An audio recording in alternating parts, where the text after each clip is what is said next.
El Estatuto Legal del Coloniaje fue todo un mecanismo destinado a impedir el progreso del país, concediendo a una compañía extranjera de extraer y explotar petróleo. The Falkland Islands and their dependencies remain British territory. Si quieren venir, que vengan. Esta epopeya que tenemos delante la van a escribir las masas progresistas. En Ushuaia, capital de las Islas Malvinas, capital de la Tierra del Fuego, Antártida e islas del Atlántico Sur. No es por parte del Reino Unido un ejercicio de soberanía, es un ejercicio de colonialismo.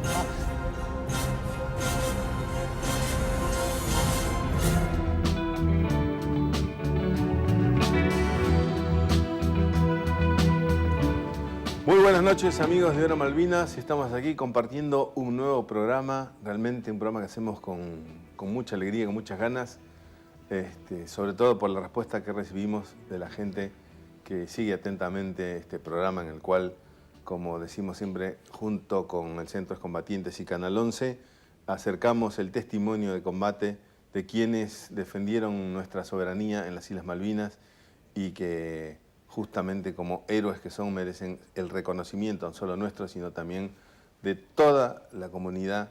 Por eso acercamos el testimonio de combate de quienes tenemos la suerte de tener aún aquí en la provincia. Antes de presentar a quien hoy está con nosotros, quiero rescatar que el último... Vamos de nuevo. ¿Qué pasó? Sergio, acuérdate que no son los mismos...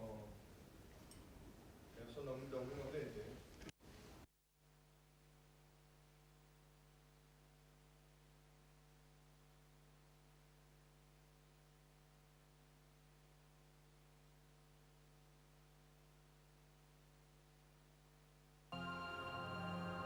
el Estatuto Legal del Coloniaje fue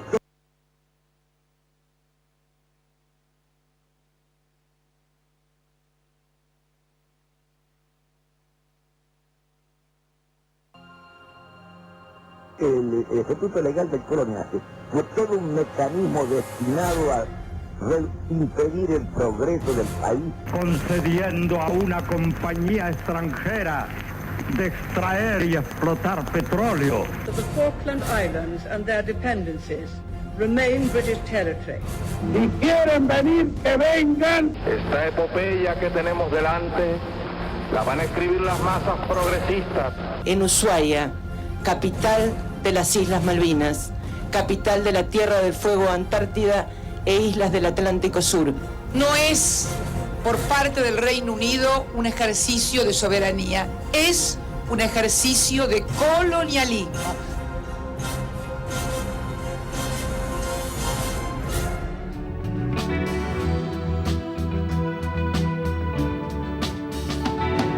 Muy buenas noches, amigos de Hora Malvinas. Aquí estamos compartiendo nuevamente un programa en donde, como es la intención, junto con el Centro Excombatientes, acercar a ustedes a través de Canal 11 el testimonio de combate de quienes defendieron nuestra soberanía en las Islas Malvinas y héroes que merecen contar la historia que vivieron y cómo realmente le pusieron el pecho a las balas para defender lo que es nuestro.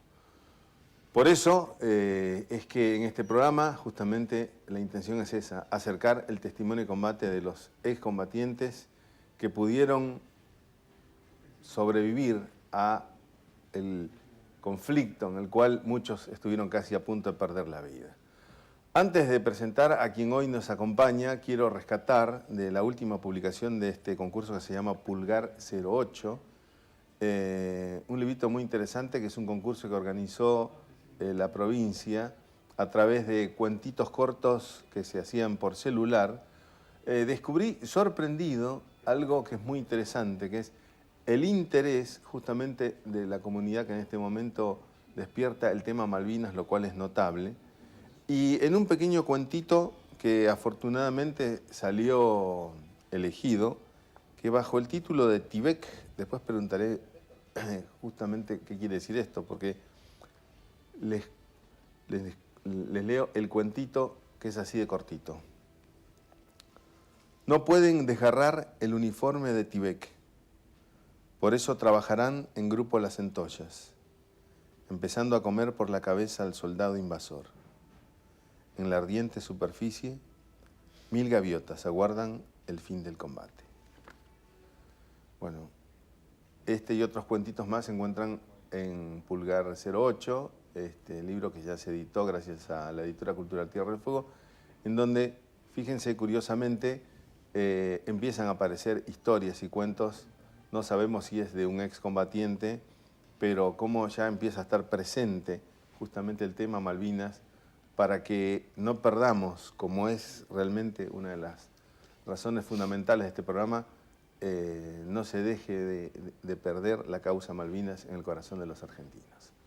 Ahora sí, con el permiso de ustedes, voy a presentar a quien hoy nos acompaña, el conscripto Miguel Pacheco. ¿Cómo te va, Miguel? ¿Qué tal? ¿Cómo te va, Manuel?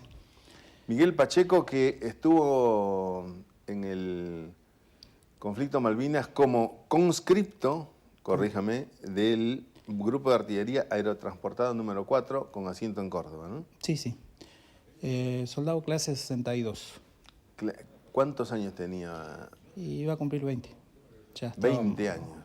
Ahí ya estábamos en el momento del conflicto ya estábamos casi dados de baja. Porque ya a punto de prácticamente, o ya tenía la baja. No, teníamos licencia hasta la baja. Nosotros salimos en marzo y el conflicto que nosotros nos enteramos cuando íbamos en el tren rumbo a Buenos Aires. Nosotros íbamos ya, todos los soldados de la clase 62, íbamos a lavar nuestros equipos y volvíamos, ya salíamos de baja. Y se iban. Y ya nos íbamos. Ahora, explíqueme, Pacheco, antes de ese tren, de ese viaje en tren, con 20 años, ya era un conscripto con toda la preparación y a punto, me imagino, de irse de baja, con toda la preparación que tenía que tener, digamos, para combatir. Sí, teníamos ya un año adentro, aparte teníamos, era la última tanda que llegaba a la clase 62, que era... que quedábamos normalmente, ya era la última tanda, porque hacíamos el tema de guardia, todo lo que era, hasta que ya le entregaron los soldados de la clase 63, que en ese momento estaban en un periodo de instrucción. ¿Preparado para el combate como paracaidista? ¿Eso quiere decir que ya se había... Ya era paracaidista. ¿Ya había saltado en paracaídas? Habíamos hecho 3 meses el curso de paracaidista, después hicimos 3 meses el curso de artillería. Y bueno, después era ponerlo en práctica, tanto como los saltos en paracaídas como hacer tiros con artillería. Que era ¿Jamás imaginó que iba a poner en práctica todo lo aprendido? No, la verdad que no. No, creo que ninguno teníamos en ese momento... nosotros en sí éramos voluntarios, incluso donde fuimos a Malvinas, a paracaidistas, vos para ser paracaidista tenés que ser voluntario. O sea, cuando nosotros nos hicieron la revisación en La Plata, cuando fuimos, vi los boinas rojas, me encantó la vestimenta y ellos te anotaban si querías ser voluntario para ser paracaidista. Entonces, de mi barrio, de los chicos que íbamos a ir, éramos 4. Yo me anoté, los otros no se quisieron anotar y bueno, fui yo el único que fue a Córdoba, los demás todos fueron en el Regimiento de Infantería 7 de La Plata. Y vamos a ser honestos, realmente no todo se anima a tirarse de un avión. Y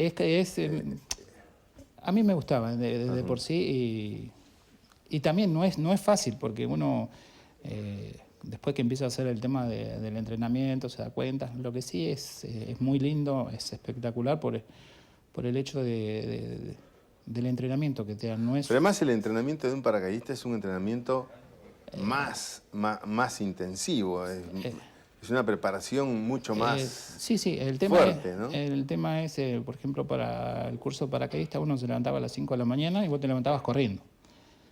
Te levantabas corriendo y terminaba la formación a la hora de izar el pabellón y bueno, después era equipo liviano, portacargadores, fusiles y eran 16 kilómetros, 18 kilómetros de trote por costas de la ruta, que íbamos hasta lo que era cerca de La Calera, que es el que está ahí cerca del cuartel nuestro.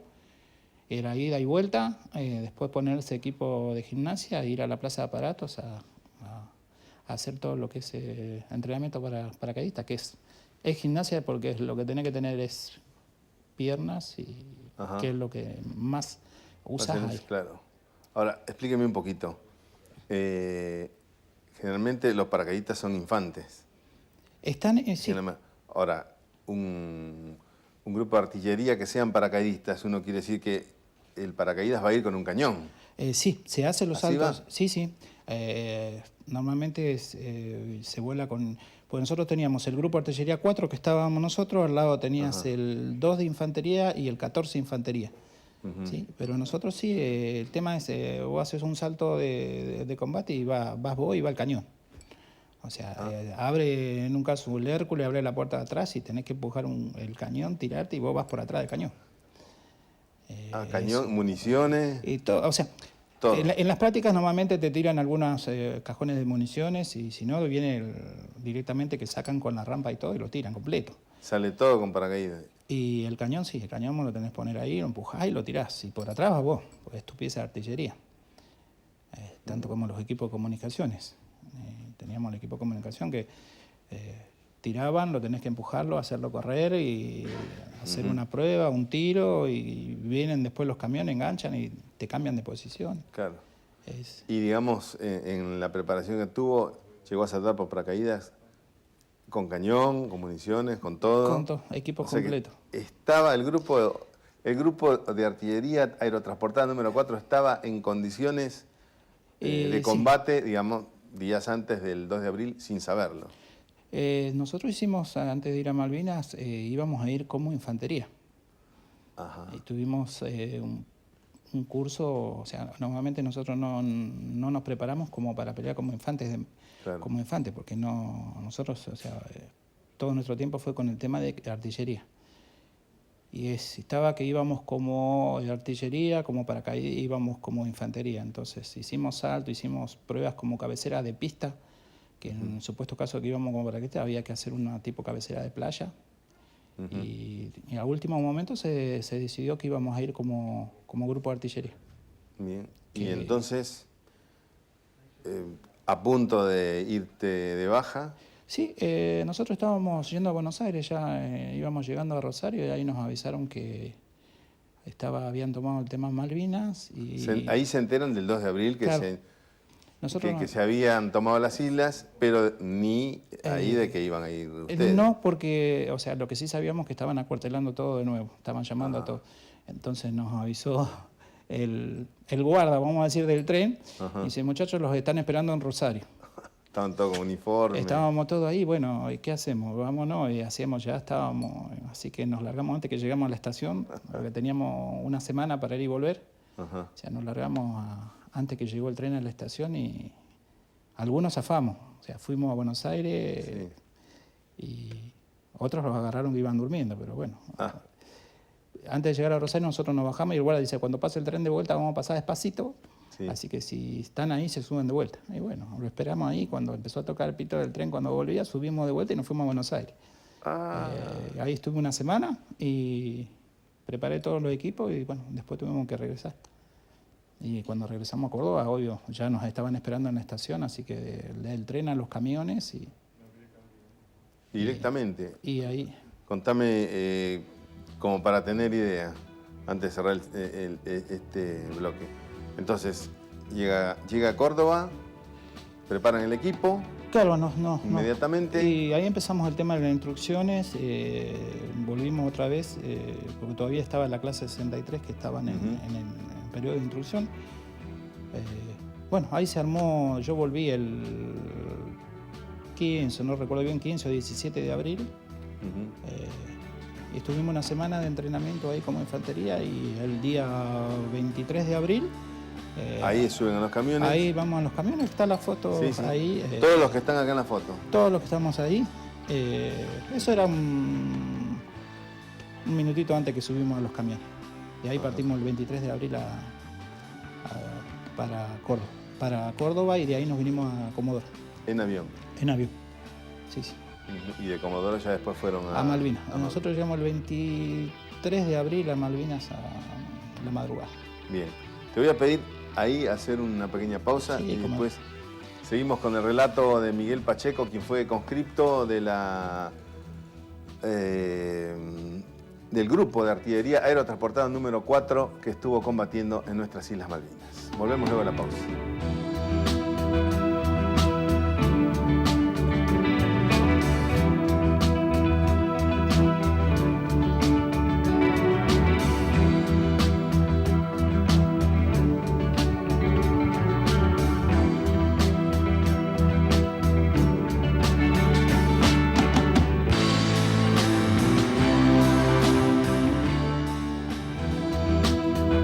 Bueno, estamos charlando con el conscripto Miguel Pacheco, quien en el momento del conflicto de las Malvinas estuvo justamente como combatiente en el grupo de artillería aerotransportada número 4.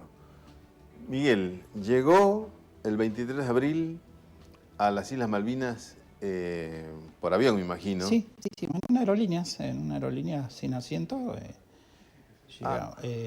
Aterrizamos ahí, o sea, no tenía asiento cuando subimos, era uno entre piernas del otro sentados. Llegamos casi a la madrugada, 2 o 3 de la mañana, llegamos a Malvinas. Y bueno, ahí no podíamos ni siquiera armar carpa, no podíamos armar nada porque había viento, llovía. Sí mismo, y el frío. Y estaba frío. Entonces ahí hicimos, pasamos la noche, bueno, lo único que pudimos hacer por el momento era hacerlo, el poncho con los palitos de las carpas y armar como para pasar. Y al otro día sí, recién pudimos armar, donde nos dieron un lugarcito cerca del aeropuerto, armamos nuestro campamento. ¿Estaban con un equipo como para el frío?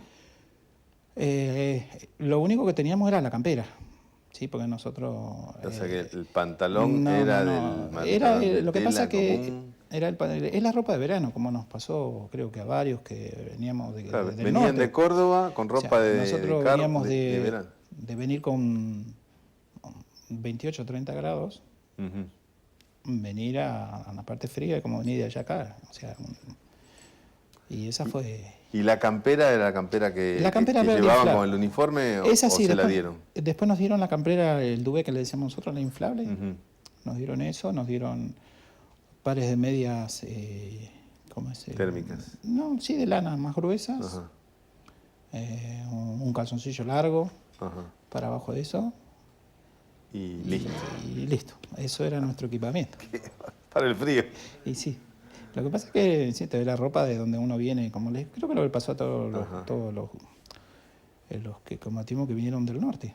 ¿Y cuántos los aviones de aerolíneas aterrizaban constantemente cuando ustedes llegaron? Sí, porque traían la carga continuamente. Nosotros estábamos ahí cerquita de la pista y bajaban los aviones, o sea, trayendo soldados, traían municiones. Nosotros esperamos que nos traigan todas las piezas de artillería que teníamos nosotros, más la munición, todo se descargaba. Aparte de traer comida. En los primeros, ahí al aeropuerto sí que, no vamos a decir que no había comida, porque había, eso lo hemos visto nosotros. Ahí en el aeropuerto sí. Tuvieron comida. Ahí hasta donde estuvimos, uno iba y vos querías comer un pan y te ibas ahí a vuelta y había 200.000 bolsas apiladas de pan. Porque todo lo que entraba llegaba ahí, después se repartía. Pero bueno, eso fue ahí. Bueno, llega, hace su carpita y ¿qué es lo que viene después? Y bueno, ahí estuvimos como 2 días y salimos una noche, un día antes del primer bombardeo inglés. Duró un día, todo lo que era el aeropuerto se desvació, o sea, se dieron todo, quedaron algunos nada más. Nosotros alcanzamos a llegar hasta la entrada del pueblo, que es como entrar a la pasarela más o menos y llegar a un lugar así, quedamos a la entrada del pueblo, del aeropuerto a la entrada del pueblo.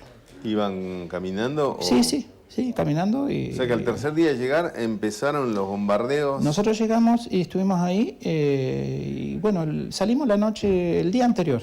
Nosotros hicimos noche ahí a la entrada del pueblo y a la madrugada siguiente empezó el bombardeo.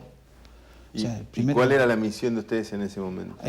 Nosotros todavía no teníamos, porque nosotros no teníamos la posición. Si nosotros estábamos en tránsito, como si todavía no teníamos fijada, o sea, teníamos que cruzar el pueblo y ir a buscar la posición que nos habían asignado. Pero como salimos, alcanzamos a llegar hasta ahí. Nos quedamos ahí y al otro día, a la madrugada, empezaron las explosiones, ver los aviones que tiraban bombas, ver que empezaron ahí las primeras ambulancias para el aeropuerto. vimos lanzar la primera, nunca había visto lanzar un misil, lo vimos que lanzaron un misil, cómo cae un avión, o sea, para nosotros era... ¿Viste caer un avión de los sí, nuestros? los aviones de ellos, los primeros que cayeron enfrente casi sobre... ¿Aviones ingleses? Sí, sí, vi, ahí es la primera vez que vi como... Después vi otros que lo derribaron con artillería antiaérea. Pero los primeros cosas, sí, ahí en Puerto Argentino, sobre el aeropuerto, vimos como un misil, o sea, lo derribó a los aviones que entraban. Claro. ¿Y ustedes estaban en condiciones de derribar un avión o era solo artillería para...? No, nosotros teníamos artillería. Nosotros teníamos cañones de 105 milímetros, o sea que no teníamos armas como para tirar. Claro. Sí, teníamos nuestros cañones. Bueno, esa es más que se atrasó un poco por el tema de que no llegaban nuestras piezas. Y bueno, de ahí estuvimos ahí el día del bombardeo, y a la tarde arrancamos para el otro lado, para la posición nuestra, cruzamos todo el pueblo, y a la noche, cuando llegamos al otro día, casi cerca de la posición nuestra que tuvimos que parar, no habíamos armado ni siquiera las carpas y tuvimos nuestro primer bombardeo. O sea, lo único que atinamos es a correr hacia... Un bombardeo que fue específicamente hacia ustedes. Sí. O sea, que sabían que estábamos ahí. Que estaban ahí, y cuál sería la misión, me imagino, ¿no? No sé qué, te digo sinceramente, sabíamos qué es, pero ¿y nosotros... cuántos eran más o menos? Y nos bombardeó una fragata bastante. ¿Cuántos eran ustedes? Nosotros, de la batería nuestra, éramos 6 piezas de artillería. Unos 80 de nuestro nada más. Era un... Eso decía una parte. Porque Pero después se dividieron. Claro. Se dividen en distintos, tenemos la batería A, la B, la C, que éramos nosotros, en distintos lugares de la isla. ¿Y en ese bombardeo hubieron bajas? No, ahí no. Nosotros en la batería nuestra no tuvimos, por suerte no tuvimos bajas, sí en las otras baterías de tiro. Nosotros ahí por suerte no, y tuvimos bastante. Desde esa noche que nos bombardearon tuvieron suerte, pero ya empezó a ver la muerte de cerca. Todas las noches. O sea, lo primero porque uno a veces, vos escuchás y lo único que uno a veces aprende es a escuchar cuando viene una bala de un cañón. Y después uno afina tanto el oído que decís, bueno, viene, va a caer cerca o pasa. Entonces ya cuando empezábamos, porque era siempre al oscurecer. Oscurecía y se arrimaban las fragatas y empezaban los bombardeos. Nosotros de la primera vez que nos bombardearon cuando entramos, y hasta el 14 nos dieron todas las noches. Todas las noches era el cañoneo primero para nosotros, para el otro grupo de artillería 3 que estaba cerca del aeropuerto. Bueno. Luego de la pausa, me contás después de qué forma ustedes empezaron a defender, ¿no? Sí. ¿Sí? Así que hacemos una pausa nuevamente y seguimos charlando con Miguel Pacheco, con Cristo, del grupo de artillería aerotransportada número 4. Nos va a contar justamente su testimonio de combate defendiendo nuestras Islas Malvinas.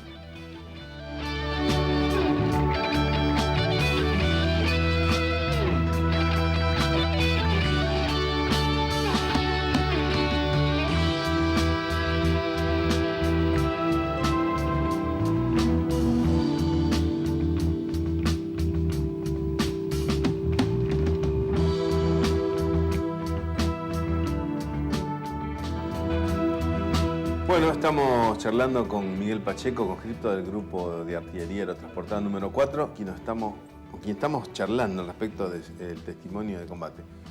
Bueno, Pacheco, estaba ubicado, digamos, el grupo de artillería en las Islas Malvinas y de pronto empiezan a recibir el bombardeo de las fragatas inglesas. Eso empezó la primera noche que nosotros arribamos a la posición nuestra. Ya estaban en la posición que tenían que defender. Y bueno, ahí fue, desde esa noche nos empezaron a bombardear hasta que terminó el conflicto. O sea, todas las noches recibíamos el bombardeo.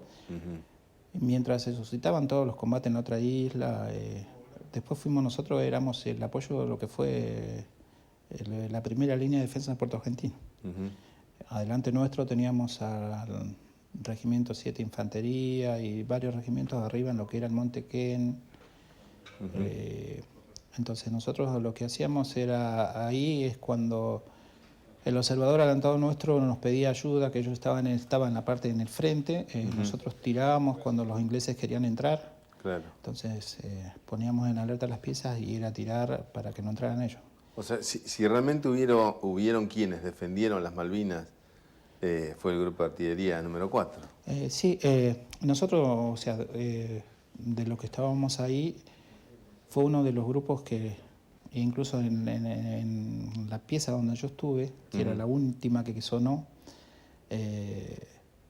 tiramos hasta que se nos agotó las municiones, no teníamos más cañones, ya se doblaban, porque llegaba un momento de tirar toda la noche, llegaba un momento en que los cañones no nos servían.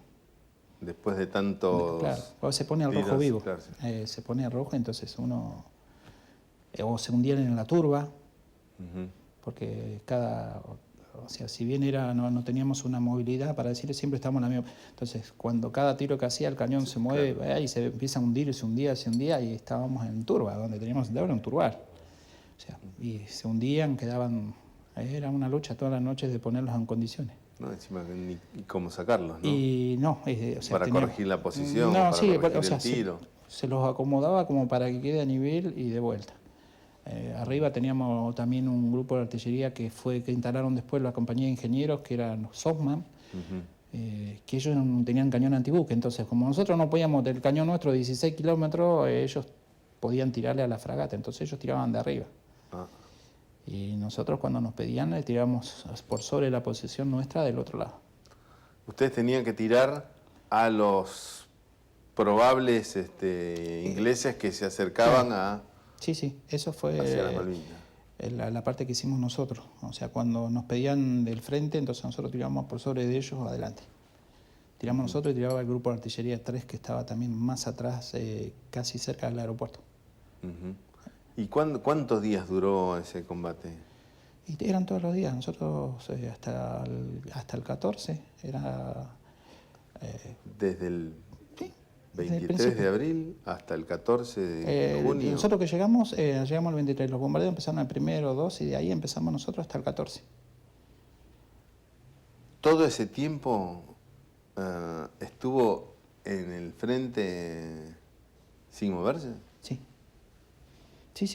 Nosotros teníamos esa posición y bueno, íbamos al aeropuerto a buscar municiones cuando se nos terminaba y... ¿En dónde dormían? Dormíamos en lo que podíamos armar, porque primero armábamos el pozo de zorro que dormíamos, pero ¿qué pasa? Que se te llenaba de agua. Vos por ahí te acostabas a la noche y te levantabas calentito de un lado, pero resulta que lo que tenías calentito era la mitad del cuerpo en el agua. Porque subía, entonces se te mojaba todo. O sea, después ya lo último, cuando se nos mojó la primera vez la ropa, o sea, ya quedamos con lo puesto.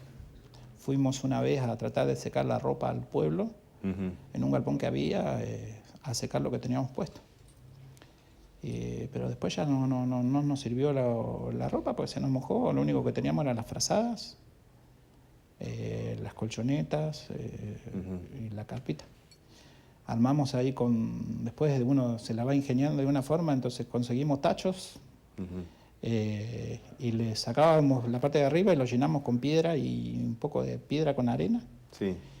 Y eso lo poníamos parado porque en los bombardeos uno por ahí no podía entrar rápido, porque era bajito, entonces hasta que entrábamos 8 adentro de un pozo, eso te rompía la espalda porque te pegaba con lo que había. Entonces el que entraba primero zafaba, pero los demás teníamos que esperar para poder entrar. Entonces buscamos los tachos, entonces lo poníamos a los tachos así en un cuadrado. Conseguimos 2 planchas de aluminio de la pista de aviación. Entonces lo pusimos arriba, le pusimos los paños de las carpas y le pusimos champa a la vuelta. Y era un iglú que no se veía afuera. Entonces a la noche en los bombardeos, cuando te caían, porque un proyectil que ellos tiraban te cavaba un pozo que parecía que había venido una máquina. Entonces lo único que hacemos a la noche en pleno bombardeo, si no teníamos que tirar, era tratar de cubrirnos ahí adentro y que no te caiga encima. Y te pegaba al lado y vos escuchabas que los tachos se rompían, escuchás todo, porque vos después que salías a la mañana vos medías y lo que habías puesto durante el día para recubrirlo no había nada, volaba todo. Y vos salías y la posición y había pozo por todos lados. Pegaba y explotaba. Entonces lo único, a veces nos amontonábamos entre todos, nos abrazamos y rogamos que no nos caiga arriba, porque si te cae arriba... Y eso era todas las noches. Era todas las noches, sí. Desde el 23 de abril, mayo, junio, prácticamente casi 2 meses a la intemperie. Sí, porque no. Viviendo bombardeados todos los días y encima ¿cómo solucionaron el alimento? Y lo primero en el tema del alimento o sea, los primeros días se comía, o sea, se comía bien, sí. Comíamos 2 veces al día. A medida que empezaron los bombardeos, después empezó a bajar el tema de decir, bueno, comemos. No llegaba tan fácilmente la claro, comida. El tema era la distribución, por ahí, porque no. Vos ibas al pueblo y por ejemplo, los que estaban en el pueblo tenían cosas, pues se conseguía más fácil. Pero ya cuando vos te ibas alejando, ya te ibas más al coso, ya no se podía conseguir. Se comía una vez al día, primero eran 2 veces al día, después se comía una vez al día, pero se comía bien. Y a medida que fue pasando el tiempo, ya las cosas fueron cambiando. Ya cada vez era un poco menos. Después se terminó el azúcar, te daban mate cocido amargo, después se terminó el pan. ¿Y comían comida caliente? Y sí, te daban una vez al día. O sea, lo que se podía hacer, te daban guiso. O sea, en la zona donde estaba el grupo de artillería, ¿había una cocina? Teníamos la cocina nuestra, pero la teníamos alejada de nosotros. Nosotros teníamos que ir para el lado de la montaña para buscar dónde estaba la cocina. Y nosotros estábamos hacia abajo del valle. Claro. Entonces cuando empezó el tema de la escasez, el tema del racionamiento de la comida, comíamos, por ejemplo, hoy a las 3 de la tarde y recién mañana a las 3 de la tarde te daban la comida. Y bueno, ahí empezó el famoso tema de por qué a veces uno decía, algunos, por ahí no todos le pasaron, pero la mayoría que estábamos medio al frente, sí. O sea, por ahí la escasez de comida, el frío y más el bombardeo. Pero a pesar de todo, uno veía a la noche, yo he visto llegar a un cabo que no tenía nada que ver, era un cabo cocinero a las 2 de la mañana con un cilindro de mate cocido en pleno bombardeo. O sea, ¿qué hacía el cabo ahí? Y él, así fuese amargo, él venía con su cilindro y un jarrito y te servía mate cocido en pleno bombardeo. O sea, son cosas que ahí nace... Qué increíble, ¿no? Decime si eso no es un acto heroico, ¿no? Nosotros cuando volvimos, nosotros lo destacamos a ese tipo de cosas, a pesar de todo, porque yo creo que se forma un muy buen equipo, uno se hace carne con el compañero y ya después uno ya es un grupo, trabaja en conjunto. Y uno a la noche, cuídate, no salga esto, fíjate el otro, y el otro te cuida, y vos le cuidás el coso, o sea, y había que salir a tirar, y bueno, y no había ninguna duda. Cuando poníamos en funcionamiento las piezas de artillería,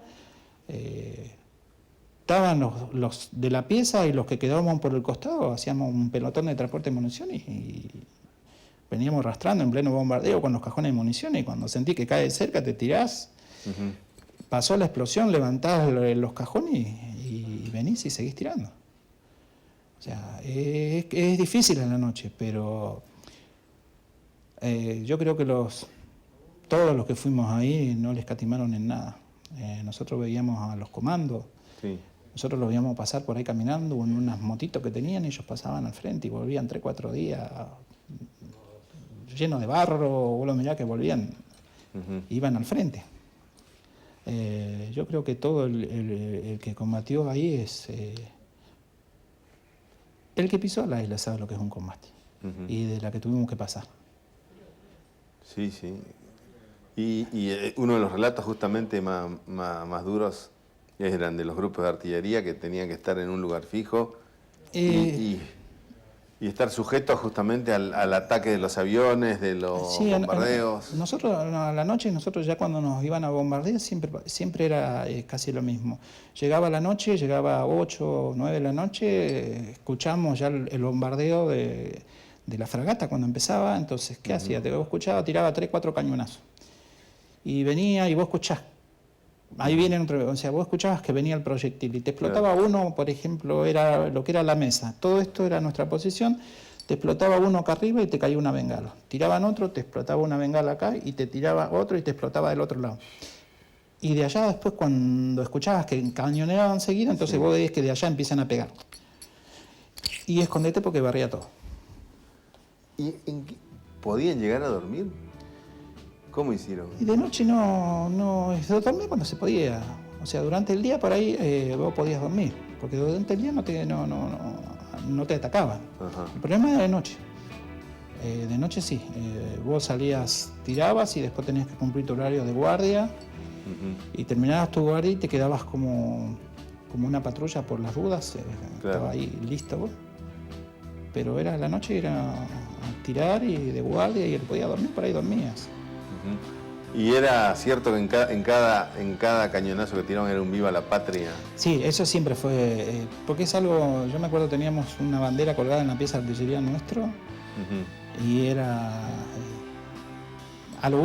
tirar y era el grito que te nace y te sale. Sale solo. Te sale y cuando vos escuchabas, yo escuchaba por la radio al comunicante delante, listo, no entran, se están yendo. No están entrando, están regresando, tiren, lo escuchaba al de adelante, entonces una cosa que te pone en la piel de gallina, entonces no te preocupa. O sea, te da fuerza y... Vos tirás, y entonces cuando llega la hora de alto, listo, se replegaron. Y así pasó un montón de veces. Qué cosa, ¿no? Bueno, te pido hacer una pausa más y luego seguimos charlando con Miguel Pacheco, conscripto, miembro del Grupo de Artillería Aerotransportado número 4, que, como nos está contando, defendió nuestras Islas Malvinas justamente poniendo el pecho a las balas.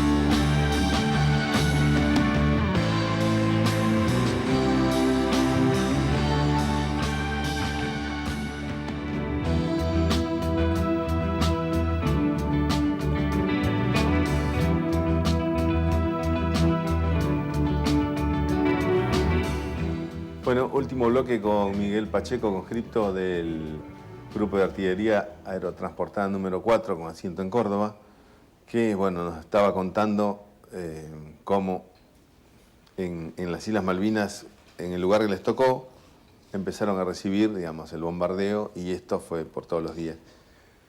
De la gente más cercana, ¿llegó a perder algún amigo en combate?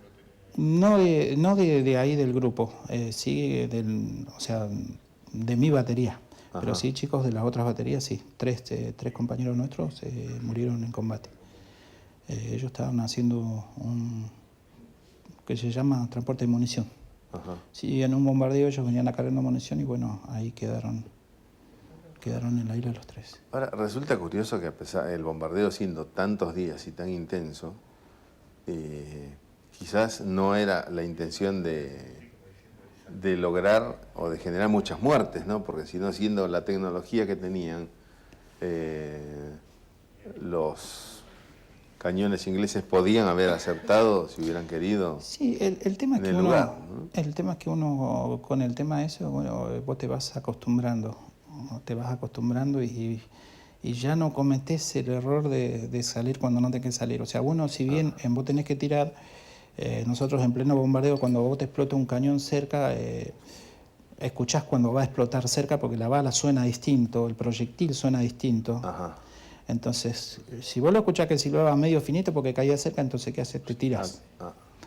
Pasa la explosión, esperás un segundito, un ratito y seguís. Pero después tenés el tema de las esquirlas. Claro. Hubo compañeros heridos, compañeros que sufrían principio de congelamiento en los pies, de todo un poco había. Y a la noche, bueno, la noche fue siempre, lo nuestro era cuando pedían apoyo, y los combates más grandes que tuvimos nosotros, lo que más tiempo duraron, fueron los del 12, el 13, y el 13 a la noche y el 14 a la madrugada. Días antes que terminara. El día antes que terminó, esos fueron los que más tiempo estuvimos tirando. Eso era tirar casi toda la noche, ya no. Nosotros mirábamos a donde estaba el observador adelantado nuestro, que era la parte del Montequé, en toda esa zona que estaba la primera línea, y uno mira y a veces dice, ¿cómo puedo sobrevivir ahí? Porque era una montaña de fuego. Una cosa es verlo y otra cosa es sentir las explosiones tras explosiones. Cuando ya no entraron los aviones, ya ahí es como que se vinieron los barcos y vos ya antes más o menos siempre vos sentías que venía del mismo lugar. Claro. Ya después es como que rodearon la isla y estaban todos ahí. Te tiraban de todos lados, ya no tenía forma de esconderte.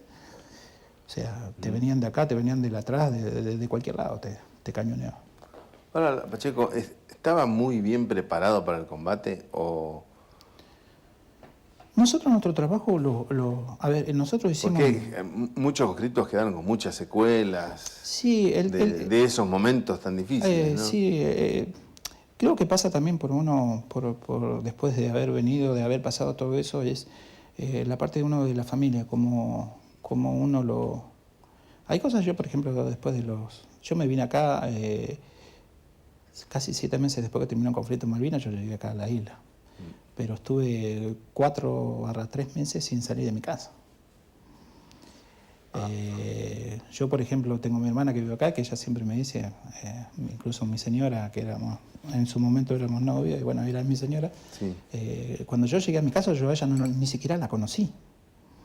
O sea, yo cuando terminó el conflicto, yo me vine, bajé en Buenos Aires, por casualidad de la vida le pude avisar a mi mamá que yo estaba vivo. Y cuando llegué a mi casa, lo único que quería era ver verla a mi mamá. Sí. Porque era algo que uno lo lleva adentro. Sí, claro. Entonces, cuando yo llegué a mi casa 3 de la mañana, cuando me abre la puerta, sí, me habla mi señora que soy, no la conocí. Me abrió la puerta y es como que yo no veía otra cosa que quería verlo a mis viejos. Y después siempre a veces nos reímos porque dice, no me conoció, y sí, no la conocí, porque venía un momento en que uno era como que necesitaba cerrar eso. Y después con el tiempo mi mamá jamás me preguntó a mí qué es lo que pasó. Nunca. Y después cuando vinimos acá, por ahí lo asumí de otra forma. O sea, vine acá, entré a trabajar y es como que lo aislé. Con el tiempo uno, claro, a veces va... Yo el otro día hacía con el tema de la psicóloga. Sí. Yo le contaba y me dice, ¿y cómo aislás el tema Malvinas con el tema? Es difícil. Yo tengo... O sea, a veces uno necesita también descargarse con alguien. Y, claro, y mi señora es la que yo le cuento. Bueno, tengo mis hijos que también yo les cuento y es algo que uno a veces necesita sacarlo adentro. Claro, claro. Entonces esa es creo que la única forma que uno puede medianamente llevarlo. O sea, eso no se olvida, pero sí lo podés encaminar, que con el tiempo uno ya lo va separando, entonces se puede llevar. O sea que el último cañonazo que se tiró defendiendo las Malvinas fue el de ustedes. El grupo de artillería nuestro fue, y la pieza nuestra, fue la última que nos replegamos, porque quedábamos nosotros nada más. El último cartucho. Cuando tiramos, nosotros lo veíamos a los ingleses que ya habían tomado la primera línea, ya bajaban, nosotros les hacíamos puntería directa puntería directa porque lo veíamos que bajamos, claro, poníamos el cañón ahí y le tirábamos, hasta que se nos terminó la munición. Y a partir de ese momento, digamos, Miguel vio cómo llegaban los ingleses y los tomaban prisioneros, ¿no? Nosotros cuando se nos termina la munición nos dan la orden de repliegue, sí, porque ya no teníamos más nada que hacer. Entonces se destruyó el cañón que quedaba, sí, destruimos los equipos de comunicaciones y siempre me acuerdo que un subteniente nos dijo, bueno, dice, hasta acá llegamos, Ahora dice, corremos por nuestra cuenta. Cada uno corre por su vida. El que se cae, se queda. Eso nunca me olvido porque no fue... Entonces el repliegue éramos 10, 12 y en pleno bombardeo porque ya nos caían los morteros. ¿Y en el repliegue no les disparaban? Sí, porque venían, porque nosotros los veíamos, ya entraron acá los morteros. ¿Se disparaban por la espalda? Vos ves la tira de bala que te pasa por la cabeza, porque te tiran con bala trasante, entonces Sí, claro. vos ves que te pasó Ustedes estaban replegándose, corriéndose y por la espalda le seguían dando. Nosotros nos tiraban. Si ellos veían que nosotros nos replegábamos, no, porque... Pero lo que sí vos veías que te pasaba por arriba de la cabeza una cortina de balas que vos mirabas y pasaba un haz de luces que venían. Sí. Y por arriba, entonces ya no nos hicimos el repliegue hasta que pudimos alcanzar la costa del canal y ahí nos replegamos hacia Puerto Argentino. Porque ya, bueno, quedábamos 10, 12 días. ¿Y ahí en Puerto Argentino ya...? Ahí nos agarraron prisioneros. Y nosotros cuando nos replegamos, eso fue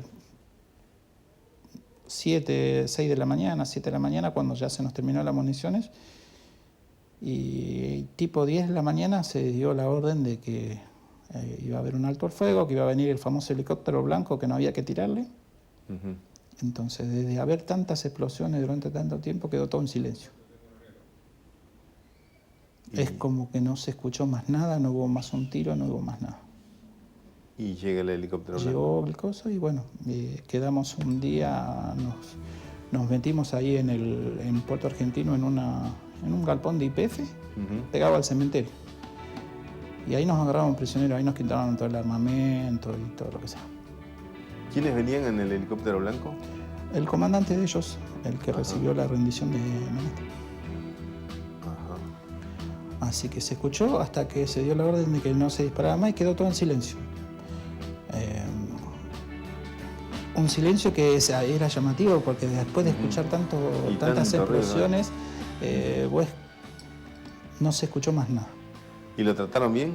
Sí, nosotros no tuvimos problemas, por lo menos, porque nosotros éramos, o sea, ellos nos veían, te acariciaban la cabeza o te daban un caramelo, con ellos no tuvimos ningún inconveniente. O sea, si bien después que nos rendimos nos llevaron, por ejemplo, allí cerca del aeropuerto, que se hizo que metieran todo, fuimos a parar ahí. Sí.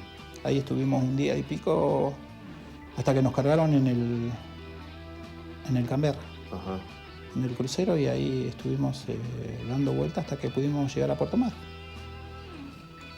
Y nos ganó el tiempo, Pacheco. Bueno, la verdad que te agradezco mucho haberte acercado a acercarnos tu testimonio y mucho más aún justamente por haber defendido nuestras Islas Malvinas tan heroicamente. Bueno, y con ese corazón. Yo te doy gracias por haberme invitado y bueno, estamos a tu entera disposición y bueno, ya conocemos un poquito más de cada uno que vivimos acá, de lo que hemos pasado. Muchas gracias. No, gracias a vos por invitar.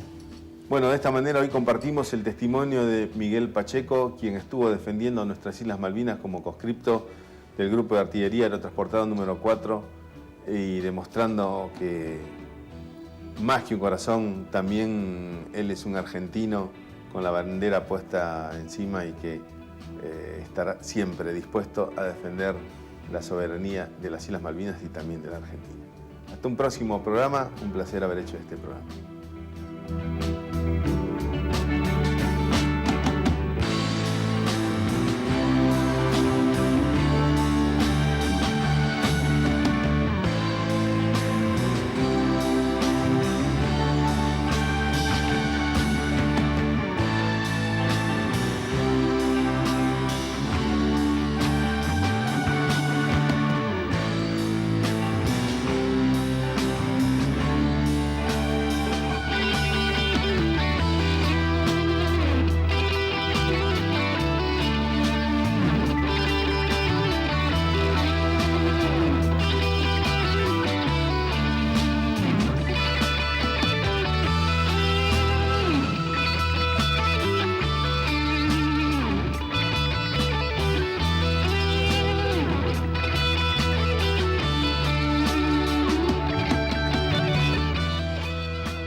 El Estatuto Legal del Coloniaje fue todo un mecanismo destinado a impedir el progreso del país. Concediendo a una compañía extranjera de extraer y explotar petróleo. The Falkland Islands and their dependencies remain British territory. Si quieren venir, que vengan. Esta epopeya que tenemos delante la van a escribir las masas progresistas. En Ushuaia, capital de las Islas Malvinas, capital de la Tierra del Fuego, Antártida e islas del Atlántico Sur. No es por parte del Reino Unido un ejercicio de soberanía, es un ejercicio de colonialismo.